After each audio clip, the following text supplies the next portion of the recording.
The Radio Cruise blue van arrived outside of Mr. Wistey's house that wet Wednesday morning in March, almost 20 minutes earlier than expected. Yet he had been prepared for their arrival for almost an hour, and had promptly put the kettle on, having spotted their vehicle as soon as it turned into Simmons Road from the High Street. Dressed in his favourite Dun & Co. navy blue three-piece suite, crisply ironed cream button-down shirt with slate grey tie, as always immaculately shaved, he opened his front door as Jason, the young sound recordist, and Charles, the producer, were making their way with 2 large cases up the short length of his well-worn paved garden path. Morning to you both. You were welcome a cup of tea, no doubt.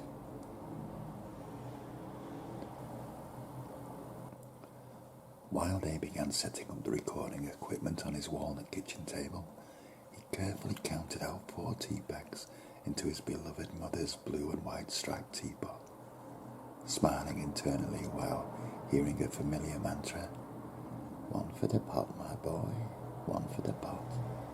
Then inquired of them, "Do either of you require sugar in your teas, that is?" "No, thanks, Mr. Wistey. We're both quite sweet enough, ain't we, Mr. Lambert?" "Well, I haven't heard that one for a while, indeed," he responded with his customary touch of irony. "Are you all ready for this today, Mr. Wistey?" Charles asked. "As I explained at our last meeting regarding our forthcoming program, Life in General, it is basically reminiscences and thoughts on life in general that we are looking for."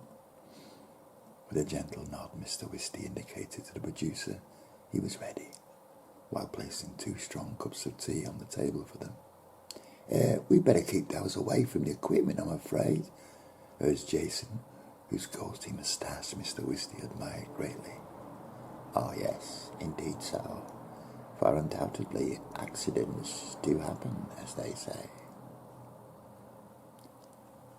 Having stood in a slightly awkward silence drinking their teas near the kitchen window, Charles then asked, "All ready now, are we then, Mr. Wistey?"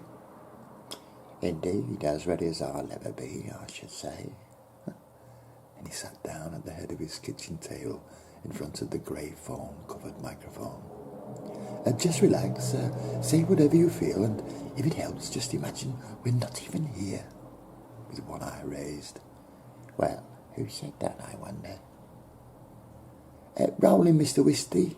Now, can you first say something at random so I can check my levels?" Jason requested. "Let me see. Mary had a little lamb. His fleece was white as snow." "Perfect." Charles signalled with a thumbs up, and after a slight pause, followed by an involuntary small cough to clear his throat, Mr. Wistey began. "Life in general. Well, in the words of Francis Albert Sinatra, where do I begin?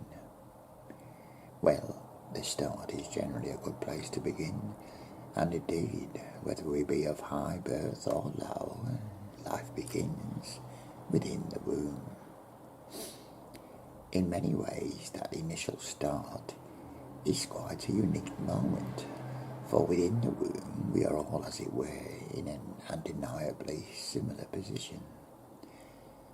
Yes, whether we be of high birth or low, our shared beginnings lie there, cocooned and cosy, with all our needs catered for, in a generally safe and secure environment,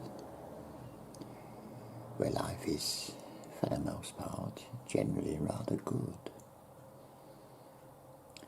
There's no need within the womb nor any reason for negative thoughts of any kind, jealousy, envy, or indeed any particular reason for any moments of irritation or frustration. Yes, plenty of time for that later on, one might say. I have heard it said that during our time within the womb, we developed at an immense rate, and I have often thought how advantageous for mankind it might be for some scientist or inventor or such like to come up with a synthetic room where one could withdraw to and within the confines somehow develop ourselves in a similar fashion to those formative years. Perhaps one day it might, as they say, come to be. Birth, however, is generally what we think of as the initial start of one's life. For it is then that each of us quite innocently enters the world. Little wonder that our first inclination is to cry out loud. Indeed, if we do not, then someone will take it upon themselves to smack our backsides until we do. Jason smiles across to Charles, who is now rubbing his forehead, indicating some signs of irritation and frustration, as alluded to by Mr. Whisty, who, although conscious of this, continues.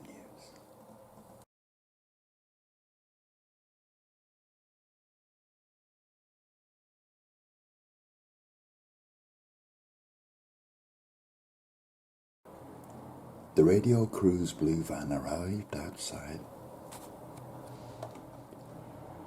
The Radio Crew's blue van aroused.